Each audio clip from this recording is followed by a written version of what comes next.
Hello children, welcome to session 4. Let us quickly recap what have we learned in our previous session. We have learned about the meaning and types of resources, right? But did we learn all the 3 types of resources? No, we have just learnt about one type of resources, that is the natural resources. So today we will learn about another 2 interesting resources. We have already learned that resources have some utility or usability. But how it will become useful? Because certain natural substances becomes resources only when their original form has been changed. Means we need to transform or make some modification in that resource, then only it will become useful product. For example, think about all the steel utensils in your home. Where does the steel come from? Steel is made from iron, which is obtained by processing iron ore. We know that iron ore is a natural resource and that is mined from the earth. Here, iron ore is called a raw material and steel is called a finished good.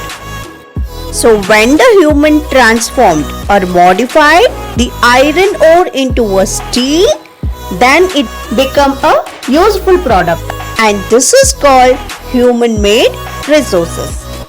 So we can say when the human beings modify the natural materials and change them into useful products, they are called as human-made resources.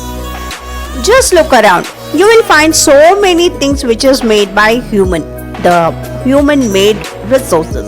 For example, the clothes we wear, the jewelries we wear, or the furnitures we are using at home, the machinery, bridges, roads, railway tracks, aircrafts, buildings, and economic activities like banking, trade and commerce. They are all the example of human-made resources. So children, now the question is, how did the human converted or modified these materials into human-made resources? That is through the technology.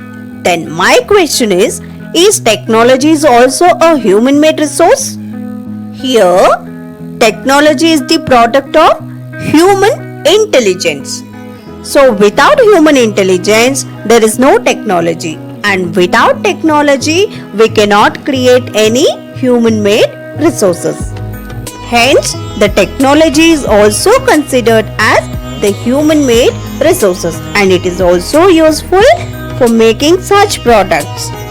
Children, now we have understood that there are natural resources and when the human modifies it, it will convert into a human-made resources. Now the question is, so all the modifications are done by the human, right? So the question is, are people also resources? And the answer is yes, people are resources because people with their knowledge and skills invent technology to make best possible resources. Therefore, people are a special resource and they are called human resources. Human resources are the most important asset of a nation. Human resource refers not only to the quantity but also the quality of the citizens of a nation. The growth of a country depends on a healthy and skilled human population because human resources transform natural resources into valuable resources with their ideas, knowledge and constructive skills. Education and health are the 2 important aspects for determining the physical and mental abilities of people. Hence, healthy and educated people are the foundation of the economic prosperity of a nation. So children, this is all about the types of resources. Now we have to think about the conservation of these resources. Why? Because we have already learned that few resources can be renewable and few are non-renewable. So there is a limit. So we need to stop overusage or the wastage of these resources, then how can we conserve these? How can we prevent the loss or the over usage or the wastage of these resources? We need to use only how much we required. We should not overuse it. The practice of utilizing natural resources sensibly to avoid their loss or wastage and ensure that they last longer, and that is known as conservation of resources. Why do we need to conserve these resources? Because we are humans and advancement of technology has made our life easier. So, our demands to fulfill our needs have also increased, and this has resulted in misuse and overuse of natural resources. Thus, overexploitation of resources can affect the environment in many ways. For example, urbanization and deforestation can lead to the extinction of many animal and plant species. So, if we overuse the resources continuously like this, what will happen? It will get over after some centuries. So there will be nothing left over for our next generations, right? So then who is going to suffer? That is we, means the human, right? Therefore, it is necessary that we utilize our resources wisely. So in order to meet our present demands and preserve our resources for the future generations, we should aim at sustainable development. Then what do you mean by sustainable development? Sustainable development means development of resources without damaging the environment and comprising the needs of the future generations. The environment can only continue to deliver and meet human needs if the resources are used properly without damage due to careless and wasteful use.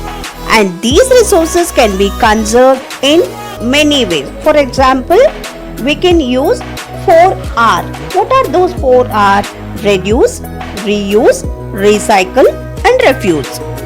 Reduce the unnecessary use of natural resources by consuming less and avoiding wastage. For example, we should use our own jute or canvas bags for shopping and avoid plastic bags.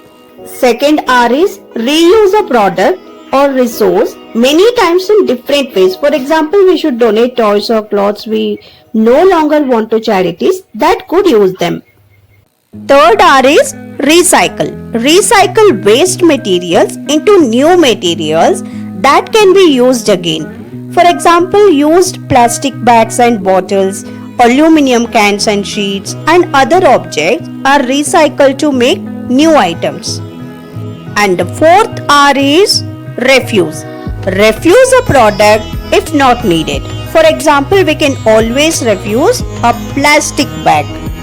Apart from these, there are small tips which we can use in our daily life to conserve the resources. They are, we can turn off the taps when water is not needed. We can grow more trees. We can switch off the fans and lights when not in use. We can say no to plastic bottles and poly bags.